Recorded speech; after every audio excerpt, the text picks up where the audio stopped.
My name is Eric Lindberg. I am 40 years old and I have dedicated my life to protecting animals across the world. I am a biologist and founder of a wildlife rescue organization based in Europe. I have freed a young elephant from a poacher's trap in Kenya while its mother watched me with desperate eyes.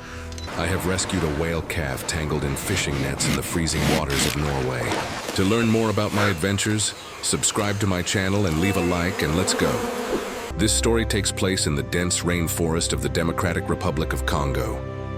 I am walking along a narrow trail inside a protected gorilla reserve, carrying my field bag and camera. The forest suddenly becomes silent. I stop and scan the vegetation around me. A massive adult female gorilla stands in the middle of the path, blocking my way completely. She is not aggressive.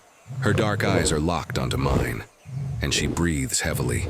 She looks at me, then looks toward a steep slope on her right, covered in ferns. She repeats this movement again and again. She is not blocking me. She is asking for help. I take a slow step forward, and the female gorilla moves aside, allowing me to pass. She walks beside me toward the edge of the steep slope, her eyes fixed on the ravine below. I crouch down and look over the edge, pushing aside thick ferns to see what lies beneath. My heart stops. At the bottom of the ravine, a baby gorilla lies motionless on the muddy ground. The infant is tiny, maybe 4 months old, its black fur matted with dirt and its eyes barely open. The baby gorilla is too weak to climb the steep walls of the ravine, trapped at least 5 meters below. I notice the infant's ribs visible through its fur. This baby has not eaten properly in days. The female gorilla lets out a low, mournful sound beside me, her eyes never leaving the baby below. I understand now. This female is not the mother. She is a protector who cannot reach the infant herself. The walls of the ravine are slick with mud and rain, almost vertical. Impossible for the baby to climb. I check my field bag. I have rope, but no harness, no medical supplies for an infant gorilla. The sky above the canopy grows darker. A storm is approaching and the ravine will flood if it rains. I have no time. If I do not act now, this baby will not survive the night. I tie one end of the rope securely around the trunk of a thick tree near the edge of the ravine. I remove my camera and field bag, leaving them beside the female gorilla who watches my every move. I wrap the rope around my waist and begin lowering myself carefully into the muddy ravine. The walls are slippery, and my boots struggle to find grip on the wet surface. Mud covers my hands and arms as I descend slowly, meter by meter, toward the baby below. The female gorilla peers over the edge from above, her dark eyes following my descent with intense focus. After what feels like an eternity, my boots finally touch the muddy floor of the ravine. I approach the baby gorilla slowly, crouching low to appear less threatening. The infant looks at me with weak, frightened eyes, too exhausted to move away. I gently lift the tiny body into my arms. The baby weighs almost nothing, light as a shadow.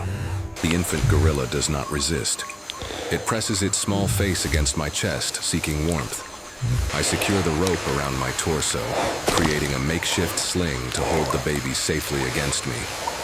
I begin the climb back up, gripping the rope with one hand while protecting the infant with the other. The climb is brutal. My arms burn with exhaustion and the mud makes every grip uncertain. Halfway up, my boot slips completely and I swing sideways, slamming against the ravine wall. The baby gorilla lets out a weak cry against my chest, startled by the sudden impact. I hang suspended by one arm, my muscles screaming, the infant pressed tightly against me. Above me, the female gorilla extends her massive arm over the edge, reaching toward us desperately. I find my footing again and continue climbing, refusing to look down, refusing to stop. The first drops of rain begin to fall, making the rope slick and the walls even more treacherous. I hear water rushing somewhere below. The ravine is beginning to flood. With one final pull, my hand reaches the edge of the ravine, gripping roots and wet earth. The female gorilla grabs my arm with her powerful hand and pulls me upward with incredible strength. I collapse onto solid ground, gasping for air.